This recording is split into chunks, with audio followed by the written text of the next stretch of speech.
नमस्कार, मैं भूपेंद्र पटवा। एकता न्यूज में आपका स्वागत है। चलते हैं खबरों की ओर। छत्तीसगढ़ सर्व विभागीय संविदा कर्मचारी महासंघ नियमितीकरण की मांग को लेकर 5 दिवसीय हड़ताल पर है। बुधवार को गांधी मैदान में कर्मचारियों ने धरना प्रदर्शन किया। मंच से कर्मचारियों ने अतिशीघ्र नियमितीकरण करने की मांग की।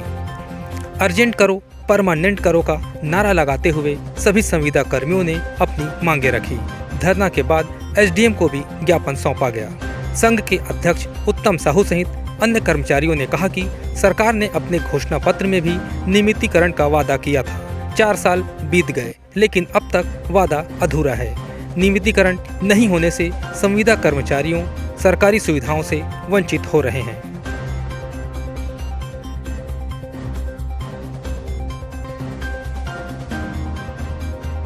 सर, ये हमारा प्रदर्शन तो सन 2018 से जब से चुनाव का प्रारंभ हुआ तभी से हमारा ये मांग है कि हम सब जितने भी अनियमित कर्मचारी हैं, जिसमें संविदा और कलेक्टर दर, दैनिक वेतनभोगी, इन सारे कर्मचारियों को लेकर के हम एक संविदा अनियमित कर्मचारी संघ बनाए हैं। और हमारा उसमें उस समय हमारा 4 मांग था कि हमको नियमित किया जाए और जो कर्मचारी को निकाल दिया गया है उनको वापस लाया जाए, और ऐसे करके 4 मांग थे। लेकिन अभी वर्तमान में हमारा एक ही मांग है और वो है हमारा नियमितीकरण। क्योंकि जिले में कितने संविदा कर्मचारी हैं और प्रदेश में क्या स्थिति है? धमतरी जिले में सर लगभग 600 से 700 के बीच में संविदा कर्मचारी हैं और अनियमित कर्मचारी कहूँ तो लगभग 5000 के आसपास हैं। और पूरे प्रदेश स्तर में खाली संविदा में लगभग 45,000 है और पूरे अनियमित कर्मचारी लेंगे तो लगभग 3 लाख के आसपास है। अभी क्या है, चुनावी वर्ष है, क्या उम्मीद करते हैं अपने नियमितीकरण की मांग को लेकर? सर, हम शुरू से ही जब से ये कांग्रेस सरकार बैठी है उस समय से 2018 में ही अपना मांग शुरू किए थे। और उस समय तत्कालीन जो हमारे अभी मुख्यमंत्री जी हैं, उन्होंने हम जब आंदोलन कर रहे थे तो हमारे मंच में आकर के ये कहा था, हम लोग को पूर्ण रूप से समर्थन दिया था। तब जाके हमने भी उनके फेवर में अपना प्रचार प्रसार किए थे और हमें विश्वास था कि ये सरकार आएगी तो ये हमें नियमितीकरण दिलाएगी।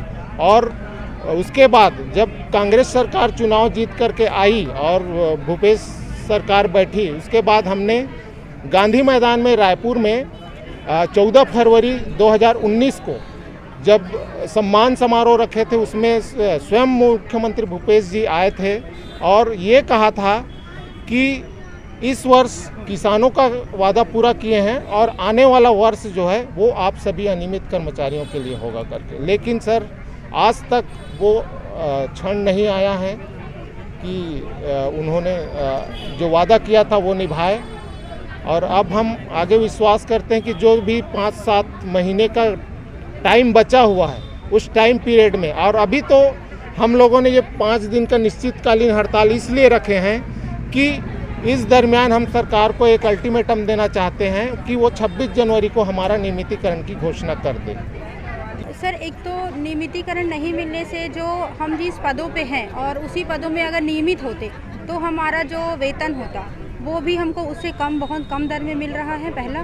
दूसरी चीज़ है जो कि बाकी नियमित कर्मचारियों को जो भत्ते मिलते हैं, चाहे वो होम अलाउंसेस हों या ईपीएफ की हो या रेंट और मेडिकल सुविधाएं हैं, वो इस तरह की किसी भी सुविधा से हमारा जो अनियमित कर्मचारी या संविदा लोग साथी हैं, हम लोग वंचित रहते हैं। इसके अलावा जो छुट्टियों की भी बात अगर करें हम, तो छुट्टियों में हमको सिर्फ 18 छुट्टियां ही मान्य हैं। इसके अलावा जहाँ ना ही हमको चिकित्सा अवकाश मिलता है और ना ही किसी भी तरह का और अवकाश की हमको सुविधा है। क्या उम्मीद करते हैं सरकार? हमारा सरकार से यही निवेदन है और इसी उम्मीद से हमने उनको समर्थन करके यहाँ इस पद मतलब सरकार को लाए थे कि हमारे सभी साथियों को अपने द्वारा उन्होंने जो वचन दिया है या जो वादा किया है उसको वो निभाए और हमको नियमित करें, और ताकि हम और अच्छे से पूरे समर्पण के साथ इस राज्य की सेवा कर सकें। एनएम के पोस्ट में 10 सालों से काम कर रही हूँ।